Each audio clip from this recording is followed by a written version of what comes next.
In the Abyss is a short story by H.G.Wells, first published in 1896 in Pearson's magazine. It was included in the Plattner Story and Others, a collection of short stories by Wells first published in 1897.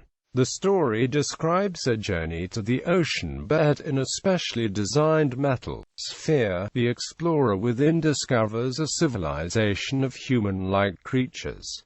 Historical background: the Challenger expedition, arranged by the Royal Society, was the first systematic deep-sea exploration. From 1872 to 1876, HMS Challenger surveyed and explored around the world. The physical and chemical qualities of the deep sea were investigated, and biological samples were collected by dredges.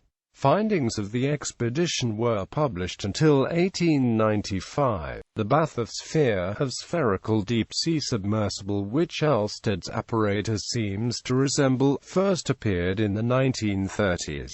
Story summary: Elsted has invented an apparatus by which a person can travel to great depths and observe the life on the seabed. It is a steel sphere, about 9 feet in diameter, intended to withstand immense pressure. Weights attached to the sphere by a cable take it to the seabed. The explorer makes observations through the window in the sphere, oxygen inside being replaced by a fictitious Myers apparatus.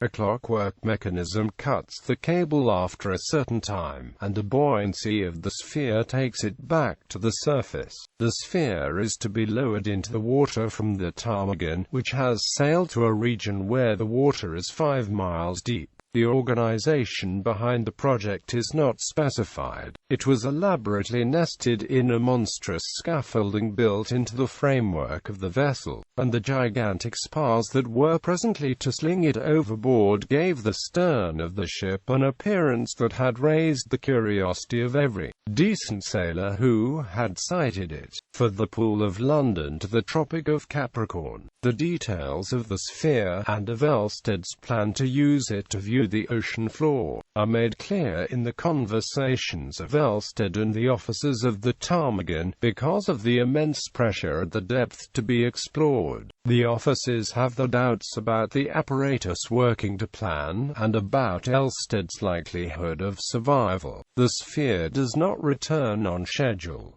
While the ship's officers wait, the December sun was now high in the sky, and the heat very considerable. By midnight they are fearing the worst, then they spot the re-emergence of the sphere. It is eventually retrieved at dawn. After a week, Elsted has recovered enough to tell his experiences. He relates the eventful descent, lasting several minutes, during which the sphere became unexpectedly hot. On the seabed, after observing the unusual species of fish and invertebrates, he sees a strange vertebrated animal.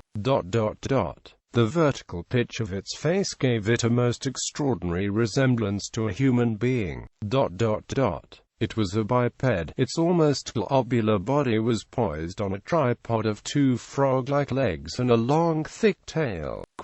This creature, together with others, tow the sphere to a kind of altar in the city. The inhabitants prostrate themselves before Elsted and chant. He observes this for several hours. Eventually the cable breaks and the sphere returns to the surface. The narrator has talked to eminent scientists who think such a civilization is quite possible. He further speculates, we should be known to them, however, as strange, meteoric creatures, want to fall catastrophically dead out of the mysterious blackness of the watery sky. And not only we ourselves, but our ships, our metals, our appliances would come raining down out of the night.